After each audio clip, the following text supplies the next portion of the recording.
It's me, Lil. Today I'm bringing you a mega dose of Lil's Lights Camera Action because I've been seeing nothing but movies and movies while I've been convalescing. So today we're going to go over Sentimental Value, Knives Out, Jake Ellie, Marty Supreme, and Die My Love. We'll go in order of which one I liked the least to which one I liked the best. That means starting with Sentimental Value.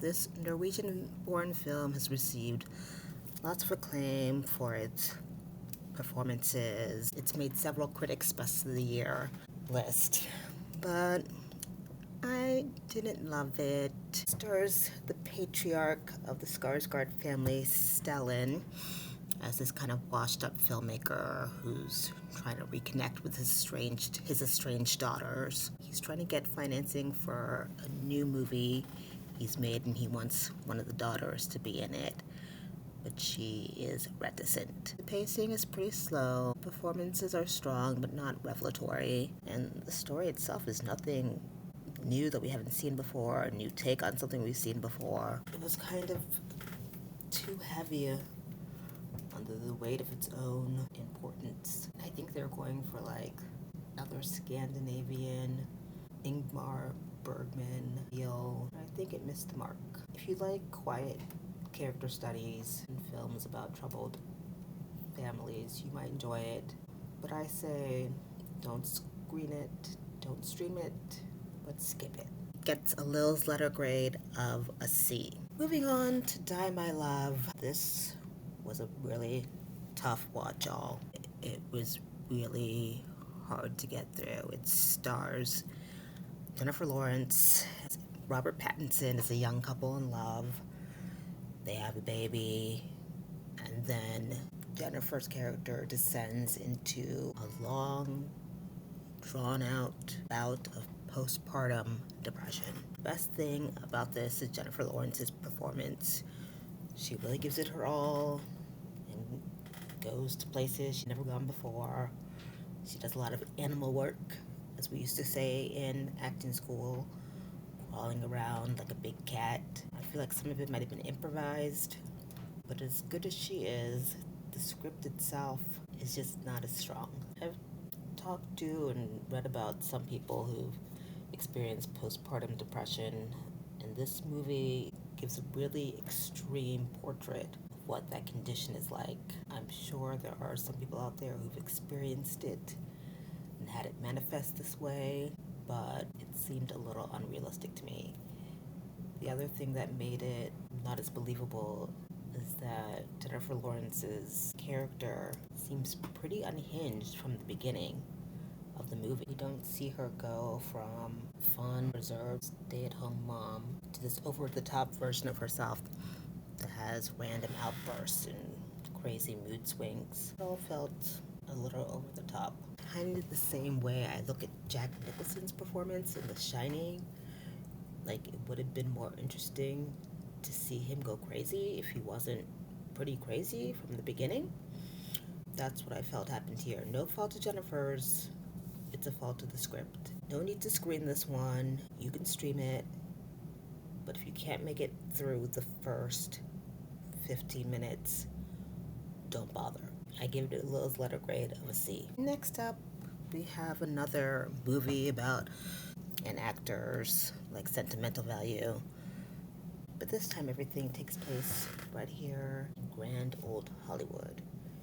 It's called Jake Ellie, and it stars George Clooney as an actor who's more towards the end of his career than the beginning. He too, like Stellan and Sentimental Values, somewhat estranged from his daughters. He has difficulty connecting with them. Well, actually, he is estranged from one of his daughters. The other one, he has problems connecting with. I love George Clooney. He is our generation's Cary Grant. He is the total package of a leading man who knows how to deliver lines with a twinkle in his eye, but he always does seem like he's playing some version of himself with the same character. And it's funny, there's a line in the movie where someone asks him What do you say about people who think you're just playing yourself? And he says, do you know how difficult it is to be yourself? You try it. That's definitely a jab at some of the detractors who had the same complaint about Clooney himself. And the movie does parallel a lot of things from George Clooney's own life and career. So that makes it pretty interesting in that you're wondering, is this really about George Clooney or is this about somebody else? Adam Sandler, as you know, I love when Adam goes serious, and he does a great job in this film as Jay's longtime agent who's really grappling with his role in Jay's life. Are they friends? Are they closer to family? Or is this just a pure employer-employee relationship? He does a good job with the role. One of the scenes I felt was most fascinating to watch is the scene early on in the movie between Jay and his former classmate from acting school. They haven't seen each other in a long time. They're catching up, talking, yada yada. And while they're talking, I'm like, oh, okay, yeah, I totally relate to the Jay Kelly character. I've done some great and successful things in my life and career. And then the more they start talking, I'm like, no, maybe I'm like the friend character who's played by Billy Crudup, who says he never really achieved success because he wasn't ambitious enough. I was like, dang. I've always been a Clooney fan, and I love him in things like Up in the Air, Michael Clayton, Syriana, but I always felt like he was holding part of himself back and was kind of afraid to make himself really vulnerable. He has a veil, as someone once said to me, and I've always felt that he's had a better performance in him, and I keep waiting for each movie to be that. But this Jay Kelly film might be the pinnacle of his acting career, which is kind of sad, but I'm still going to keep hoping for that best ever transformational Clooney performance. Anyway, this is a good one to stream. It's on Netflix. I give it a Lil's letter grade of a B. Next up, we have another one you can also stream on Netflix, Makeup Dead Man, a Knives Out mystery, which is the third installment of the Knives Out series, which features the master detective Benoit Blanc, played by Daniel Craig. I actually like this third installment. It wasn't as good as the first one, but I liked it a lot more than the second one, which kind of had this weird casting of people they seem to have picked out of the hat of, okay, who's the most talked about, buzzy celebrity of this moment, and they put them all together in one movie. Here, the casting seemed a little more methodical and well done. I didn't really know much about who was going to be in it, so I was surprised every time I saw somebody I really loved, like Glenn Close or Kerry Washington or Andrew Scott, Thomas Hayden Church even. Mila Kunis, that was kind of weird casting, but she's really pretty, so it's fine. The first half of the movie is super funny. I think funnier than any of the other two. Then later it kind of takes a dark turn. Someone I spoke to said that they didn't love it because they felt Benoit was kind of slacking on this case. But if you love a quirky murder mystery, like my other friend, definitely check this one out. I give it a Lil's letter grade of a B. Finally, I want to discuss Marty Supreme, one of the better movies from last year. It stars my sweet little Timothée as a super ambitious young ping pong player who's looking to establish himself as the greatest there ever was. And he's going to do that by any means necessary. He lies, he cheats, he steals. He's all in all a pretty bad person, and you don't really like him for most of the movie. But I think this speaks to how talented Timothée is, as unassuming and somewhat shy as he comes off in real life.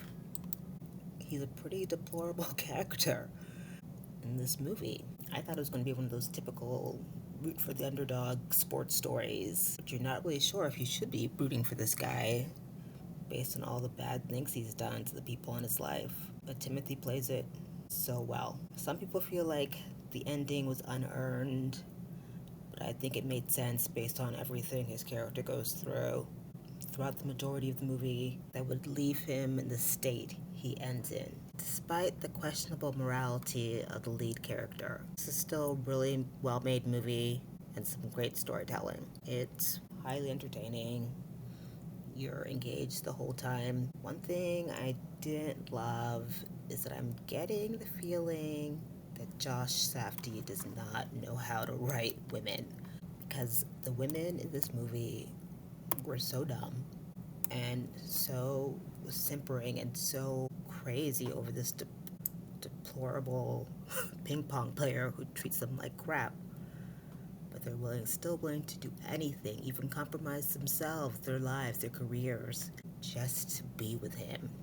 It's very odd. I will say, however, that as annoying as that was to watch, one of the actresses from the movie, who I think might be my sleeper Oscar nominee of the season, she already got a SAG nomination, so it's boding well, is Odessa Azayan, who plays Marty's childhood kind of sweetheart lover. She takes what could have been a really sappy, do-nothing role and gives it life and presents us with a full character who has fears, doubts, dreams. She is Pamela Aldon's For Better Things daughter, so that makes her a little bit of a Nepo baby, which puts me off a bit, but I would like to see more from her. She is actually in that terrible I Love LA show that I said was horrible, and she was giving a really interesting character depiction in that too, very different from who she plays in Marty Supreme. Just like I said, I feel like Clooney has a better performance in him. I feel like Timothée has one too, and he can only get better and better. So I'm excited to see what the rest of his career looks like. Marty Supreme is currently in theaters, and I give it a Lil's letter grade of an A-. Now, my dear friends, at this point I would turn to give my analysis of the 2026 Golden Globe Awards. You know I love an award show, but I ate a really big pastrami Reuben before the show started, and I was knocked out for the night. So I was like, oh, I'll tape it and I'll watch it in the morning. But the first thing I see when I turn on the TV in the morning is news commentary on how this was one of the most boring Golden Globes there ever was. And a friend of mine also corroborated that. I was surprised it wasn't as strong, because Nikki Glaser, who also hosted last year, did such a great job as a host. She walked that very fine line of making fun of the celebrities, but not being outright nasty. So I immediately deleted it from my DVR and just went to look at the fashions. The Golden Globes used to be the award show where the celebrities really turned it out in terms of the glamour. They really zhuzhed up the hair, the jewels, the gowns were out there, those couture. This year the fashion was almost as sleepy as the show. We saw a lot of silver. I love a glittery silver number. We had Kate Hudson in a beautiful silver number with fringe at the bottom. Elle Fanning in a sparkly textured silver gown. Some of the other ones that might be worth image searching are Emma Stone in a buttery yellow two-piece that revealed her cute little navel. Rose Byrne also looked great in a stunning green dress that really set off her hair. Jackie Tohn, sister from Nobody Wants This, almost achieved that old school Golden Globes glamour that we loved, but she didn't quite have the charisma to carry it off. Amanda Seyfried gave old Hollywood glamour in a beautiful white gown, a stunning necklace and wrap, but my two favorites who really nailed it were Jennifer Lawrence and my girl J-Lo in what some people call naked dresses. Tim Gunn from Project Runway finds them quite unsavory, but I think he's just being a little old-fashioned. Their subtly sexy, I'd say. Don't look too close at JLo's makeup though, because I'm not sure what happened. Something went wrong with the contouring.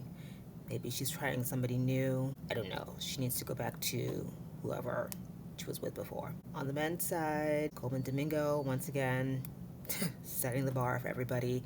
We saw a lot of men with loose bow ties, like stringy bow ties. They look like, the kind of bows little girls would put in their hair. Ethan Hawke was wearing a bolo necktie, which I think is only appropriate if you're like in Texas, Montana.